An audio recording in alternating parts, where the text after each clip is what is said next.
Yesterday I was reporting on the raids by the Australian police on the ABC, as well as an early dawn report on a News Corp journalist, and I believe there have been other things going on. Now I just want to turn to something which I was sort of vaguely aware of yesterday, but seems to have come to a head overnight, and this is it. YouTube has announced that it's going to ban quote-unquote hateful videos with quote-unquote supremacist content. So this is what RT is saying. YouTube has updated its hate speech policies and will now ban videos with supremacist content, as well clips promoting certain conspiracy theories. The company, a subsidiary of Google, announced the clampdown on quote-unquote hateful content in a blog post on Wednesday, which you can find. The company had already restricted commenting and sharing features on similar videos in 2017, but the new ban goes one step further. So let's just see what the Western media is saying. This is CNBC. YouTube says it is banning supremacist videos,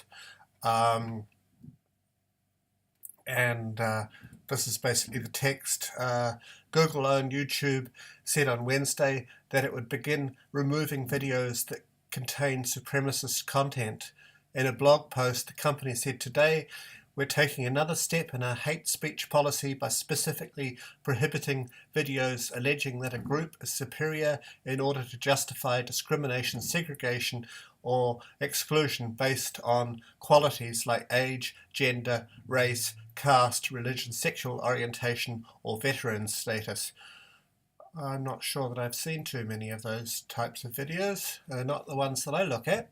The move comes as YouTube continues to grapple with hateful content, misinformation, and abusive videos across the site. I think that the essence is this, misinformation, so-called, in inverted commas. This week, the New York Times reported that YouTube's recommendation system showed videos of underage girls to users who watched erotic movies. Also this week, YouTube said it would not take down videos from conservative YouTube channel that repeatedly criticized Vox journalist Carla Mazza's sexual orientation, even though the videos appeared to violate YouTube's content policies. In the blog post, YouTube also said it was expanding its borderline content policy to more countries outside the US. YouTube considers borderline content to be videos that don't technically violate its policies, but could be used to spread fake news and information.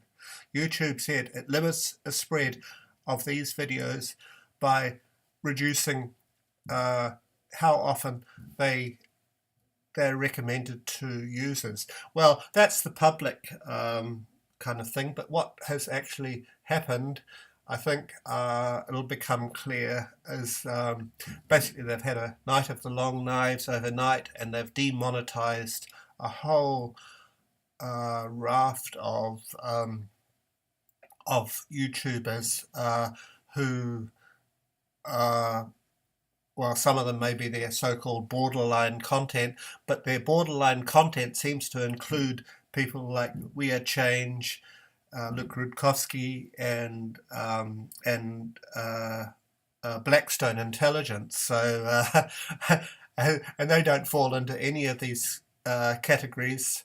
All they're doing is discussing politics. So one of the people that's been affected by this has been Benny Eastwood in New Zealand. He is under financial attack. YouTube have just removed monetization of my account and super chats.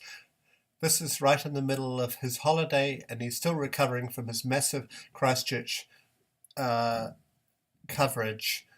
So he's asking for financial help. A lot of people have found that their stuff, their traffic to their sites has been reduced to about a quarter of it what once was. So there's lots and lots of stuff on YouTube, but I'm just going to play a little bit from Jake Morophonius, because I think that this kind of covers.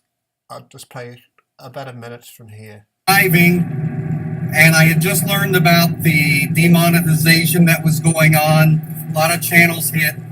I got to my hotel late last night and found that, I'm one of them. So if you have not heard yet, people woke up this morning to find that thousands of YouTube channels have been hit hardcore. So before I go on and even talk about this, let me tell you up front, you need to follow me on BitChute. For about a year now, I've been backing up my videos on BitChute, even though I've not really been driving traffic to it. But going forward, if you want to see any Blackstone content, at least the older stuff, you have to follow me on BitChute. And trust me, a lot of YouTubers are going to be going there. So bitchute.com/Morphonios. Anyway, is that he goes in. I really recommend his this video, because he goes into some of the background, including what happened to him in the past, especially after the Las Vegas attacks. So I'm recommending that. Now I just want to go to a couple of articles which explains quite well what's happening. So this is from Off Guardian, who I follow quite closely. Video sharing platform enforces new laws against quote-unquote extremist content. YouTube has announced that they have changed their community standards to combat extremist content on their platform. This is just the latest step in the war against free speech online. This move comes as no surprise. The press have been laying the groundwork for this for weeks, even months. 3 weeks ago, BuzzFeed reported that YouTube's monetized chat was pushing creators to more extreme content. And just yesterday, it was reported that YouTube's recommend algorithm was sexualizing children. Well, yeah, I would definitely be against that. You cannot move for stories about how bad YouTube is. Given that, it comes as no surprise that the mainstream media are celebrating this latest purge. The Guardian reported YouTube bans videos promoting Nazi ideology. And the Financial Times went with YouTube to ban supremacist videos. Both these headlines are wildly inaccurate, deliberately playing the racism, white supremacy angle in the hopes that people will clap along without reading anything else. Vox was a little more truthful in its headline, reporting YouTube finally banned contents from neo-Nazis, Holocaust deniers, and Sandy Hook skeptics. The Independent, likewise, YouTube to delete thousands of accounts after it bans supremacists, conspiracy theorists, and other harmful users. However, even these headlines, though a touch closer to the whole truth, leave out some really important information. I'm sure not entirely by accident. As much as the media are playing the neo-Nazi hate speech angle, there's far more to it than that. To really dig down into what this means, we need to ignore the media and go straight to the source. This is YouTube's official statement on the matter, posted on their blog. The ban, contrary to the media headlines, are not about racism. They are far more incoherent than that. They are about white supremacist content. And then they give what he calls a delightfully vague description, which I'll post. It's not very long. Videos alleging that a group is superior in order to justify discrimination, segregation, or exclusion based on qualities like age, gender, race, caste, religion, sexual orientation, or veteran status. Honestly, almost any video you wanted that expresses a political position could be twisted twisted into fitting that they remove content denying that well-documented violent events like the Holocaust or the shooting at Sandy Hook Elementary took place. What does well-documented means? It's a deliberately ambiguous phrase. The cited example, the Holocaust and Sandy Hook, are chosen for shock value, but they are only examples, like the Holocaust. What other examples might there be? The Duma gas attack from last year? The poisoning of Sergei Skripal? You can't deny people the right to ask simple questions. Did that really happen? Is the government telling the truth?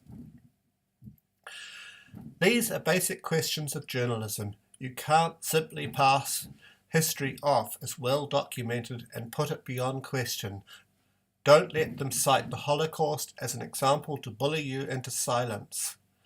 Free speech applies to all topics and all opinions, no matter how, quote, unquote, well documented they are.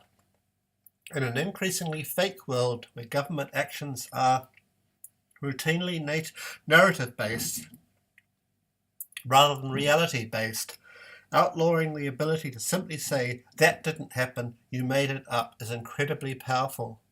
It doesn't stop there either. Violent incidents are just the start. There are other kinds of harmful content, harmful misinformation, such as videos promoting a phony miracle cure for a serious illness, or claiming the earth is flat. So you're not allowed to be stupid. Again, note the use of extreme examples, flat earth and miracle cures. It's manipulation. What they're talking about is well-documented science. They mean the big three: climate change, GM crops and vaccinations. Questioning any of these will become harmful.